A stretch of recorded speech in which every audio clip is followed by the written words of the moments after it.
Putusan Mahkamah Agung Nomor 1099-K, PIT, 2000 tak dieksekusi.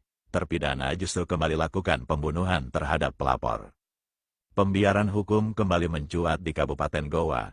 Kejaksaan Negeri Kabupaten Goa dan Polres Goa dinilai melakukan kelalaian serius karena tidak mengeksekusi putusan pidana Mahkamah Agung Nomor 1099-K, PIT, 2000 terhadap 3 terpidana kasus pemerasan dengan kekerasan. Akibat kelalaian tersebut, 2 di antara terpidana kembali melakukan tindak pidana berat berupa pembunuhan terhadap korban hara jiwa pada tahun 2002. Dalam amar putusan Mahkamah Agung Republik Indonesia tersebut, Majelis Hakim menyatakan para terdakwa. 1. Mas Siri dengan Tojeng bin Ma'li, terdakwa I, dihukum 1 tahun penjara, meninggal dunia sebelum menjalani hukuman. 2. Syarifuddin bin Mas Siri, terdakwa 2, dihukum 1 tahun 6 bulan penjara. 3. Syamsul alias Jamsu bin Mas Siri, terdakwa 3, dihukum 1 tahun 6 bulan penjara.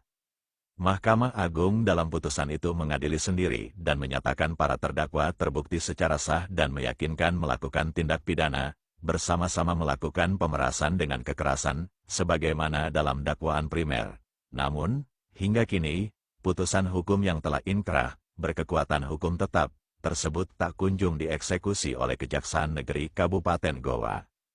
Akibat pembiaran itu, pada Jumat, tanggal 11 Januari tahun 2002, 2 dari 3 terpidana, yakni Syarifuddin bin Mas Siri, terpidana 2, dan Syamsul alias Jamsu bin Mas Siri, terpidana 3, kembali melakukan tindak pidana pembunuhan terhadap korban hara jiwa, yang juga merupakan pelapor dalam perkara sebelumnya. Peristiwa tragis tersebut terjadi di Batu Menteng, Desa Brutalasa, Kecamatan Biringbulu, Kabupaten Goa, sebagaimana dilaporkan dalam laporan polisi nomor Pol 128, 2002, Res Goa. Dari informasi yang diperoleh, hanya terpidana 3 Syamsul alias Jamsu bin Mas Siri yang menyerahkan diri dan diproses dalam kasus pembunuhan tersebut. Sementara itu, terpidana 2 Syarifuddin bin Mas Siri justru ditetapkan daftar pencarian orang, DPO, oleh Polres Goa. Namun hingga kini belum pernah tertangkap dan diduga masih berkeliaran bebas tanpa menjalani hukuman atas 2 perkara yang menjeratnya. Ketua DPP LSM Gempa Indonesia, Amiruddin SH Karaeng Tinggi, menilai hal ini sebagai bentuk kelalaian hukum yang mencederai keadilan dan berpotensi menurunkan kepercayaan publik terhadap institusi penegak hukum di Kabupaten Goa. Putusan Mahkamah Agung adalah perintah hukum tertinggi yang wajib dilaksanakan oleh Kejaksaan sebagai eksekutor. Jika sudah inkrah tetapi tidak dieksekusi, apalagi sampai menimbulkan korban jiwa baru, ini bukan lagi kelalaian, ini pelanggaran serius terhadap kewenangan dan tanggung jawab jabatan, tegas Amiruddin.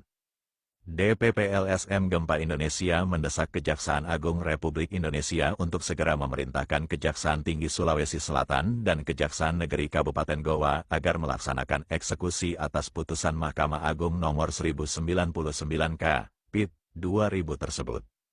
Selain itu, pihaknya juga meminta Kapolri untuk memerintahkan Kapolda Sulsel dan Polres Goa melakukan penangkapan terhadap Syarifuddin bin Mas Siri, DPO kasus pembunuhan H. Rajiwa yang hingga kini belum tersentuh hukum. Lebih besar dari negara tidak boleh kalah oleh terpidana dan DPO. Kejaksaan dan kepolisian harus menjalankan amanah undang-undang, bukan justru melindungi pelaku dengan diam, tutup Amiruddin. Dengan demikian, kasus ini menjadi sorotan tajam publik, terutama terkait fungsi pengawasan dan pelaksanaan putusan pengadilan yang seharusnya menjadi instrumen tegaknya supremasi hukum di Indonesia.